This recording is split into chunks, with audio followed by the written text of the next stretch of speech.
One-step equations with multiplication and division. All right, let's say you have this problem right here. 3x equals negative 12. So 3 times something has the same weight as 12 negatives. Let's take a look at what it would look like on the algebra balance. 3 x's means that you have 3 of those, and it has the same weight as 12 negatives.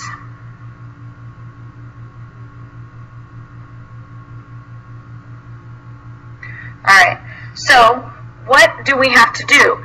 Well, looking at our scale, it looks like what we're going to need to do is split up all of our 12 negatives and figure out what would distribute to each x. So each x would have the same weight as 4 negatives. Each x has the same weight as 4 negatives. Make sure you understand that. Now, algebraically, what is it that we did? We divided up our x's and we divided up our 12 negatives. We split everything into 3 groups. So our x's, the 3 is divided out, so we were just left with each x gets, what is negative 12 divided by 3? It's negative 4. So each x has a value of negative 4. Algebraically, what this means on this side, let me get a different color. 3 divided by 3 is just 1. So we're left with 1x has the value of 4 negatives.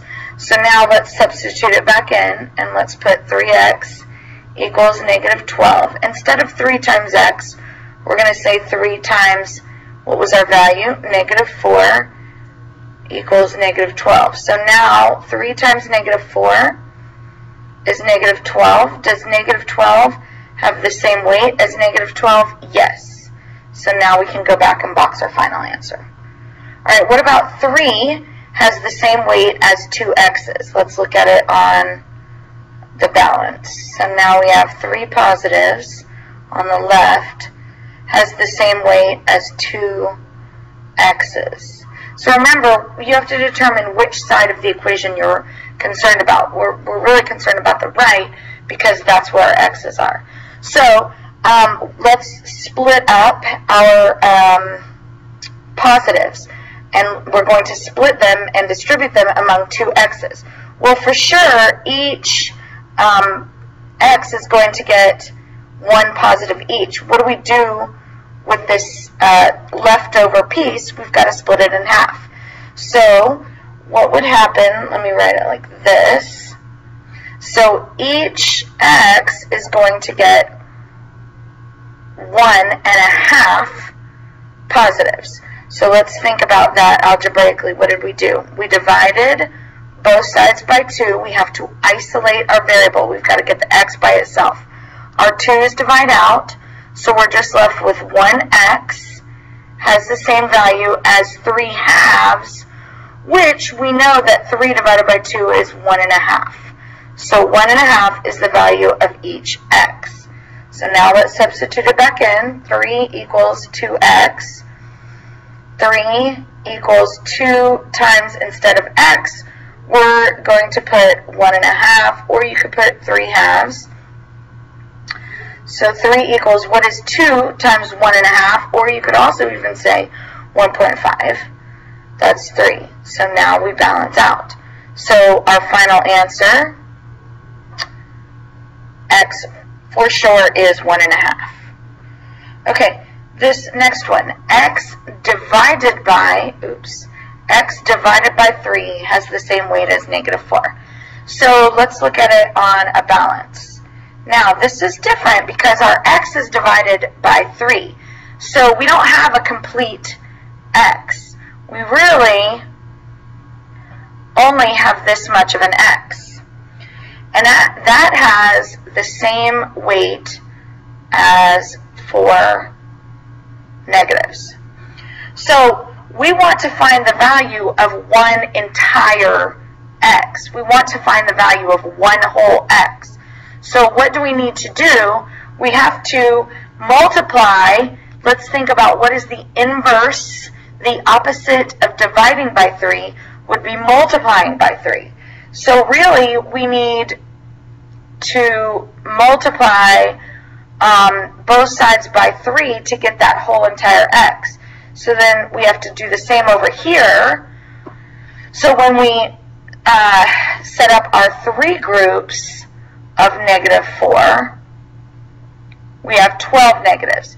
So our 3 groups of part of an x, I know this is confusing on the algebra balance. So 3 groups makes 3 groups of these 1/3 makes a whole entire x. So 3 groups of -4 makes -12. So let's look at that algebraically. So instead of x divided by 3, what we have to do is multiply each side by 3. And over here, we have to multiply by 3.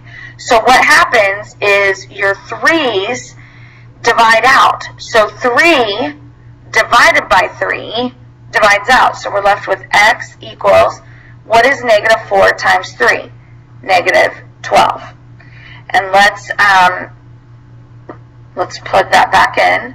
So instead of x divided by 3, I'm going to say -12 divided by 3 equals -4.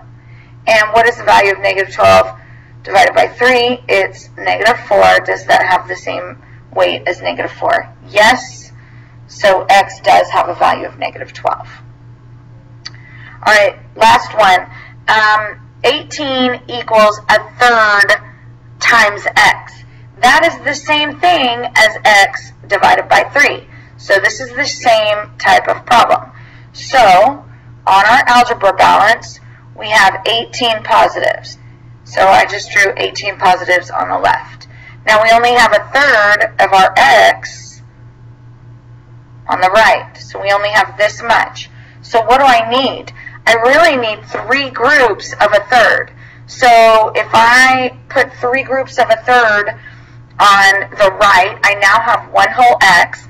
Now I need to get 3 groups of 18 on the left. So I'm not going to draw 3 groups of 18 on the left.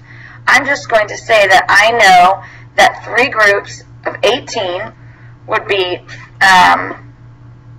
54. So algebraically, what is it that we did? We had 18 equals 1/3 x. What we did, instead of multiplying by 1/3 or dividing by 3, we have to do the opposite of that. And really, you're multiplying by 3 over 1. And then times 3 over 1 over here. So 3 times 18 left us with 54 equals that 1/3 and the 3 over 1, those divide out. Because 1/3 times 3 over 1 is 3 over 3, which is just 1, and so we're left with 1x. So now let's plug it back in, and let's say 18 equals 1/3 times 54. And so that would be 18 equals, well, 54 is the same thing as 54 over 1. Multiply numerator by numerator, so that's 54 over denominator times denominator, that's 3. And 18 has the same value as, what is 54 divided by 3? It is 18. So that worked out. So yes, our value for x was 54. Okay, I know that was a lot. I want you to remain calm if you're confused. And I want you to watch the video at least 3 times if you're not comfortable with this. And we're still going to go over things in class. Make sure you have good notes. Think about it. We're going to clarify some things in class if you have questions.